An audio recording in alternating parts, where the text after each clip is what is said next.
सिंधुदुर्ग जिल्ह्यात प्रथमच ओरोस इथं Mahindra first choice multi brand car service workshop Jaitapkar automobiles. तुम्ही विरोधात बोललात तर तुमचं रेशनच बंद केलं जातं। हा प्रकार आहे लांजा तालुक्यातील पंधळे या गावातला। कोकणचा सत्ता संघर्ष या मालिकेत पाहूयात पंधळे ग्रामस्थांची ही व्यथा। जैतापकर बिल्डर्स अँड डेव्हलपर्स 20 वर्षांपासून गृहस्वप्न साकार करणारं एक नातं विश्वासाचं। नमस्कार, रत्नागिरी लाईव्हच्या कोकणचा सत्ता संघर्ष या विशेष कार्यक्रमात आपलं सर्वांचं स्वागत। आता आपण आलो आहोत लांजा तालुक्यातील पंधळे या गावामध्ये। या पंधळे गावामधील ग्रामस्थांच्या ज्या काही समस्या आहेत त्या आता आपण जाणून घेणार आहोत। या गावामध्ये म्हणजे काय, रेशन दुकान आहे, आम्हाला रेशन मिळत नाही। 25 किलो नको पण 5 किलो तरी मिळायला पाहिजे, ते सगळं आमचा बंद करून टाकलं नाही, अजिबात देत नाहीत। मग आता आम्ही जगायचं कशावर? आमचं काय आहे, घर आहे आणि आम्हाला मिळणारं वेतन आमचं बंद करून टाकलं नाही, ह्यानंच बंद करून टाकलं। मग आम्ही आता करायचं काय? आणि नुसतं शिवसेना करून आम्ही काय भोपा मारायचा? कुठलंच काम करायचं तयार नाही। सत्ता कोणाची आहे? सत्ता आता मोदीची आहे म्हटलं तर गावामध्ये सत्ता त्याची आता आहे, शिवसेनेची। किती वर्ष झाली? आज 20 वर्ष झाली। 20 वर्ष नेमकं म्हणजे वाढवलेलं बंद केलं नाही हो, 25 ठिकाणी 85 केलं नाही। हे का त्यांच्या मनानं होतं काय? कार्डी बघत नाही, बाईने सांगितलं नाही काय करता येत नाही। मग यांच्या हातात सत्ता आहे का रेशनवरच्या 15 ते 25 करायचं? याचं कारण हा शिवसेने मलाच दांडगाशाही करतो आहे, दुसरं काय नाही। पुढं काय करत नाही।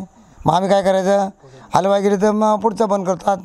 एक एक एक एक सत्ता हाती, मग काय चालणार गोरगरिबाचं? रेशनिंगबाबत एक मोठी समस्या आहे। होय, गावच्या विकासाच्या दृष्टीने सुद्धा बोंबाबोंबच आहेच। रस्ते, पाणी, लाईट यांचे सुद्धा काही समस्या आहेत, नाही असं नाही। परंतु एक महत्त्वाचा विषय असा आहे की रेशनिंगबाबत जो शासनाचा जो निकष आहे की 45,000च्या आतल्या कार्डधारकांना, उत्पन्नधारकांना रेशनिंग दिलं पाहिजे। पण आत्ता आमच्या इकडे असे पुराव्यानिशी एक पुरावे आहेत की ज्यांचं उत्पन्न 16,000, 18,000, 20,000 असे 35,000च्या आतमधल्या सुद्धा लोकांना उत्पन्न दिलं जात नाही। तिथे आपल्या मर्जीतल्या म्हणजे शिवसेनेचंच जेवढे काम करणारे आहेत अशा लोकांना रेशनिंग दिलं जातं आणि ते रेशनिंग विद्यमान पंचायत समिती सदस्य अनिल कसबले चालवतात।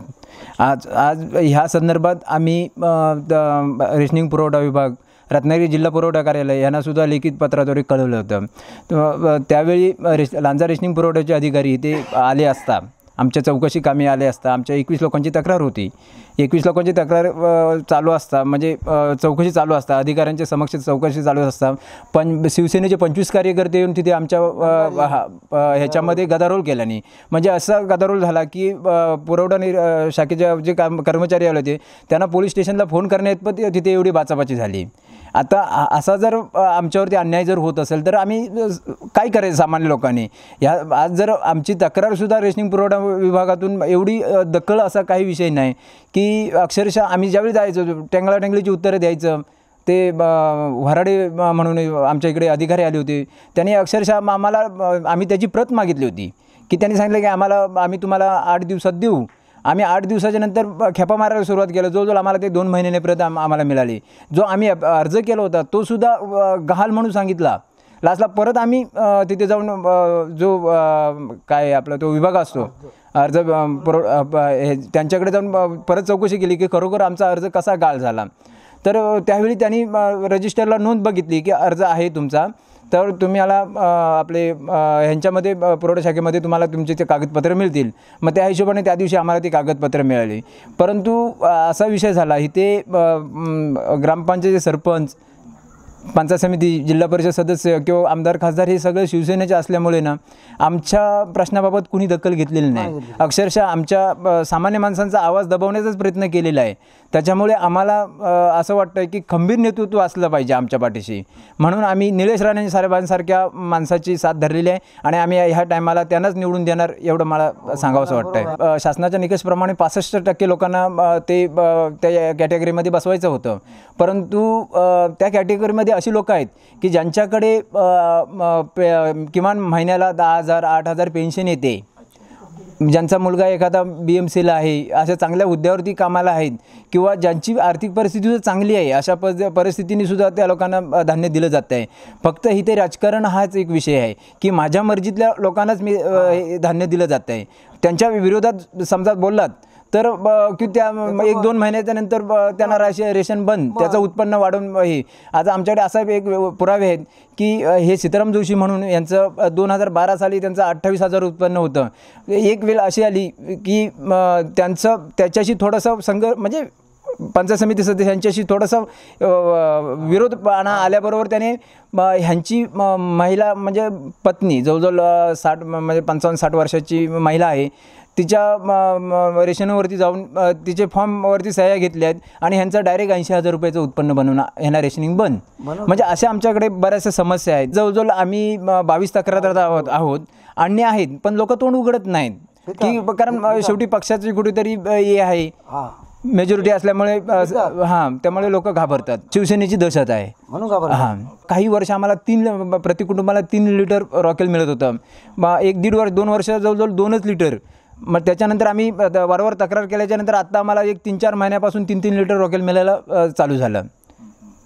म्हणजे ही दहशतच म्हणावीच लागेल ना. पंचायत समिती सदस्य अनिल कसबले. मी आजपर्यंत शिवसेनेचं आम्ही ग्रामपंचायत वगैरे आम्ही काम करीत होतो आणि अजूनपर्यंत आम्ही शिवसेनेचंच काम करायचं आहे. पण शिवसेनेच्या काही कार्यकर्त्यांनी आम्हाला हुकुमशाही दाखवून आम्हाला ह्या सेनेतून आम्हाला बाहेर फेटाळलं गेलं.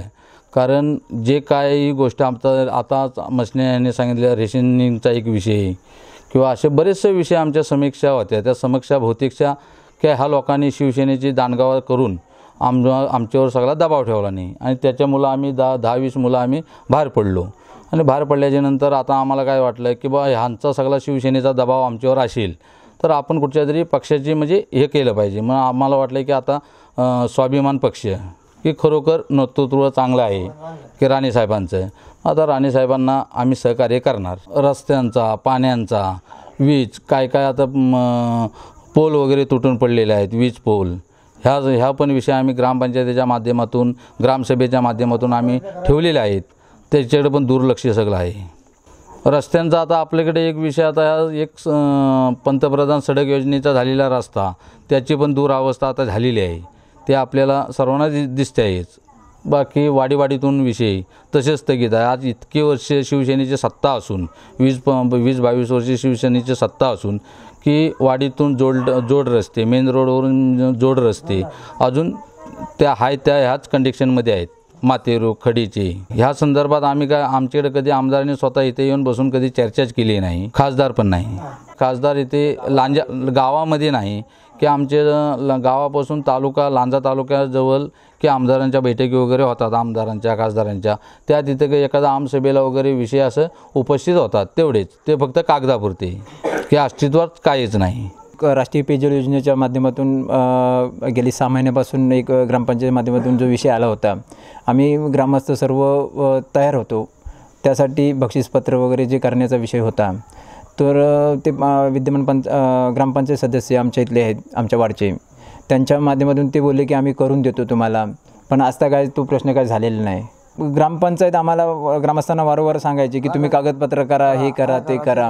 पण वस्तुस्थिती असं आहे की थोडंफार काहीतरी ग्रामपंचायत सदस्य आहेत किंवा सरपंच आहेत आणि तिथले कर्मचारी आहेत, ह्यांचं पण काहीतरी लोकांसाठी काम करण्याची इच्छा असली पाहिजे. त्यांनी पण काहीतरी सहकार्य केलं पाहिजे. ज्या लोकांना काही कागदपत्राची पूर्तता करता येत नसेल तर त्यांनी त्याची पूर्तता ग्रामस्थांसाठी किंवा आपलं काम आहे म्हणून आपल्या लोकांना सेवा द्यायची आहे, चांगल्या पद्धतीने काम करायचं आहे म्हणून जर लोकांना सहकार्य केलं असतं तर हे फक्त मिटिंगला सांगायचं की तुमच्या कागद आणा, हे आणा, ते आणा, हे एवढाच विषय होत होता.